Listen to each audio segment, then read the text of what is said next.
The moon faded, and the sun blazed against a backdrop of fiery yellow, lilac and azure streaks. Cyclists rode the walkways by the river's edge. A Thames clipper boat filled with commuters and visitors glided through the water, stopping to let off a crowd at the pier. "Am I in a dream?" Rafiq asked. "Not in the way you think," Qifar laughed. "And if you were, would you be asking?" "Maybe. But in the past, I've had weird experiences where I've taken drugs and tripped out, freaked out, totally fucked myself up. But this feels different."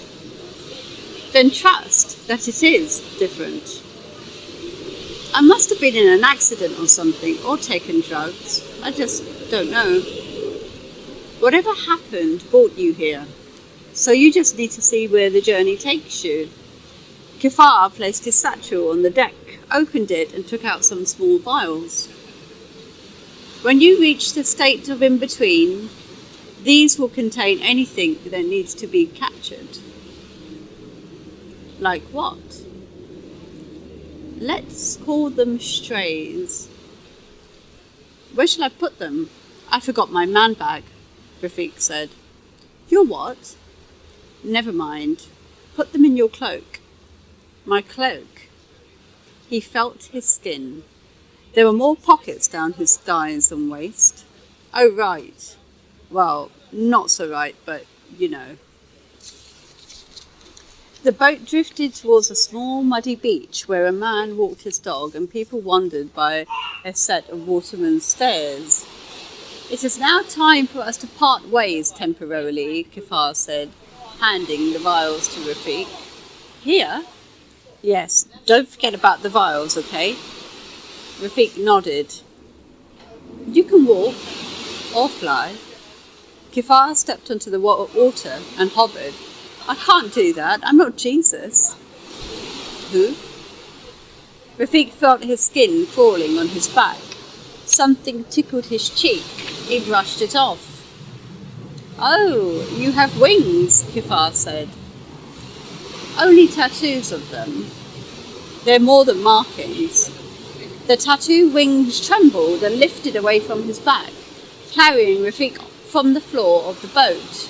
He leaned forward and flew a few feet before his surprise caused him to fall into the water, which was more foggy than wet. Fish, weeds and debris swam in it, and he floated along the inclining riverbed. He came out of the water and found himself amongst a group of teenagers and retired people who were all wearing Wellington boots. They were picking up cans and used packaging and other rubbish, which they put into bin bags. A child pulled at his mother's skirt, making his eye red from rubbing it. "That's filthy," the mother said, pulling the child's arm up and away from his face. "What?" "You heard what the woman said. No putting fingers in your mouth before you've washed them." She walked over to a woman with a clipboard who turned to face them. "Amber," Rafiq said, moving closer. "You look different, but the same." He could only remember her in chalois camise or her school uniform. She still wore her hair in a French plait, which he had used to love fixing for her. "But a man came out of the river like a mermaid," the child said. Rafiq checked his legs. They were definitely still a pair. Amber took out the packet of wet wipes from her raincoat pocket and handed them to the mother. "We'd better get going," the mother said, wiping her son's face and hands. Amber smiled at them. "Okay, thanks for coming." The mother left with her son. Rafiq turned back to Amber. "What should I say? Hey sis, remember me? You've grown?" Shit, thank God she can't hear me, or I would have made a right tit of myself. He waved at the class boat. "Kif, what do I say to her?" Qifar stood by the helm, and although he didn't shout, his voice clearly carried to him. "Anything you want. But she'll only hear you when she's sleeping." "What the fuck? You didn't say that before." "Wait until she gets to in between. Good luck." The boat drifted back towards the east. "Oh, great. That's just fucking great." Rafiq walked closer to Amber. She really had grown into a pretty young woman, a bit on the skinny side though. "This isn't rubbish, is it?" asked a teenager wearing an oversized waterproof jacket and holding a grey broken tube. "It's a clay pipe," Amber said. "Could you take a picture of me? I left my phone in the locker," he said, holding the pipe near his mouth. "David will." The man she pointed to was photographing a family posing with debris. He wore high-waisted trousers and practical, but rather kinky waders. Loving the thigh-highs, Rafiq thought, as he walked around the knot of enthusiasts. Amber blew her nose into her tissue, walked away from the crowd and towards the water's edge. Her green Wellington boots darkened as they sank into the mud. If he'd had access to his wallet, he would have pulled out a photo of Amber as a child wearing smaller wellies. In the photo, she had a thick plait and her front milk teeth had fallen out. The tooth had cost him a small fortune of £3, which he had left under her pillow, alongside a note from the tooth fairy. The Amber on the foreshore was laughing and talking with the volunteers who showed her bits and pieces.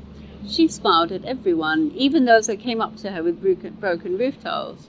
She coughed and turned her head to retch. David walked towards her. "Maybe you should go home," he said.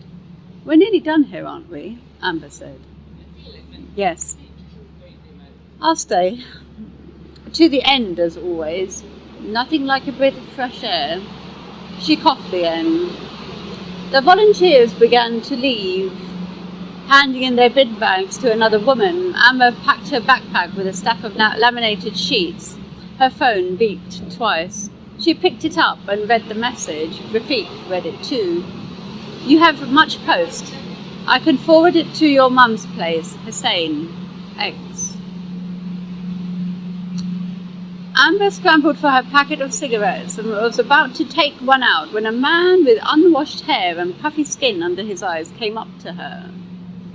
His waterproof jacket looked like it was a size too small and the threads of his gloves were frayed. "Can I keep this?" he asked, showing her a piece of blue and white china. Amber looked at it. "Sure, it's a modern piece of pottery." He gazed out at the water. "Is it possible to walk the foreshore to the next bridge or even to Qifar?" "No, I'm afraid not. Some of the foreshore land is private property. On public paths, you should be careful of the tides too. Your best bet would be to walk the Thames path," Amber replied. The man lowered his voice. "What a way to go, though, swallowed up by the soul of London," he said, his eyes sparkling. She frowned. "I think you should come to one of the guided walks. They're cheap, fun, and safe." The man was still smiling as he walked away, fixing his gaze at the water running and retreating at the edge.